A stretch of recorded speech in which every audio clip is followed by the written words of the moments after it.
What's up, you guys? So, in case you missed it late last night, news came out that Diddy has been arrested. He's currently in federal custody for his crimes. And today we know what his crimes are. The documents have been unsealed, and we do have the documents here with us. This whole thing is like a racketeering thing. It's an enterprise thing. And so Diddy has been arrested, yes, but I feel like we can expect more people to be arrested because this whole case has to do with him running a criminal enterprise. Bad Boy Records, they're saying that it's a criminal enterprise, and they're actually doing a live press conference right now about it. So we're going to get a little bit into the press conference and then into the court documents. During those searches, agents seized evidence of the crimes charged in this indictment. They seized firearms and ammunition, including 3 defaced AR-15s and a large capacity drum magazine. They also seized evidence of the freak-offs, electronic devices that contain images and videos of the freak-offs with multiple victims. This is a close-up shot of one of the AR-15s, and you can see right here the serial number has been thoroughly defaced. Another picture of more ammunition. So when they raided Diddy's homes, they have images of the firearms that they seized. I want to see if they're going to show images of the 1,000 bottles of baby oil, because it's truly in this document. So let's go ahead and get into the court document. The court document is the United States District Court, Southern District of New York, United States of America versus Sean Combs, Puff Daddy, P. Diddy, Diddy, PD, and Love. The nerve of him to use the word love.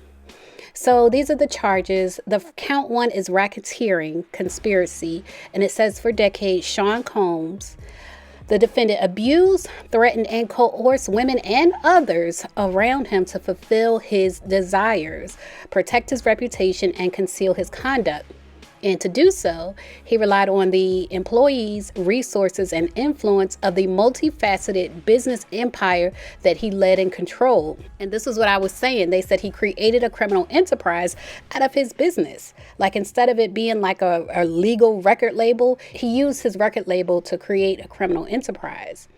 And so the members of that enterprise allegedly associated in and attempted to engage in, among other crimes, sex trafficking, forced labor, kidnapping, arson, robbery, and obstruction of justice.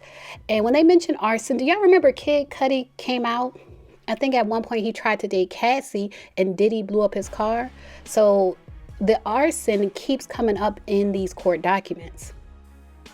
Let's get into the details. It says at all times relevant to this indictment, Sean Combs engaged in persistent and pervasive patterns of abuse towards women and other individuals.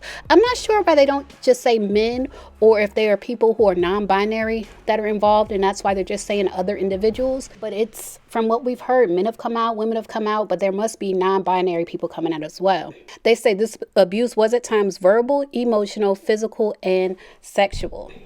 As part of his pattern of abuse, Combs manipulated women to participate in highly orchestrated performances of sexual activity with male commercial sex workers. At time, and this is all what Cassie explained in her lawsuit. They say at times, Diddy and others acting at his direction made arrangements for women and these sex workers to fly to his location. That's the trafficking. Combs ensured participation from the women by, among other things, obtaining and distributing narcotics to them, controlling their careers, leveraging his financial support, and threatening to cut off the same, and using intimidation and violence. This is both what Cassie said in her lawsuit and what Dawn said in her lawsuit as well. They get into the abuse. Number 4 is basically describing what he did to Cassie. They said in a Los Angeles hotel on or about March 2016, and it was captured on video and later publicly reported, Diddy kicked, dragged, and threw a vase at a woman as she was attempting to leave. And this is part of them saying that he kidnaps people, like he doesn't let people leave. And not just him, but his employees are directed to do the same. And they actually said that. Here we go. At number 5, the defendant used the Combs business, including certain employees, to carry out, facilitate, and cover up his abuse and commercial sex. Those employees, including, now we're going to get into who's possibly going to get arrested: security staff, household staff, personal assistants, and high-ranking supervisors and other close associates. And so when they talk about other people are going to go down with Diddy, I feel like this is not naming them by name, but this is a list of the other people who are going to go down with Diddy. Some of them, I'm sure, will get some type of deals, you know, if they share what they did and what they know about Diddy.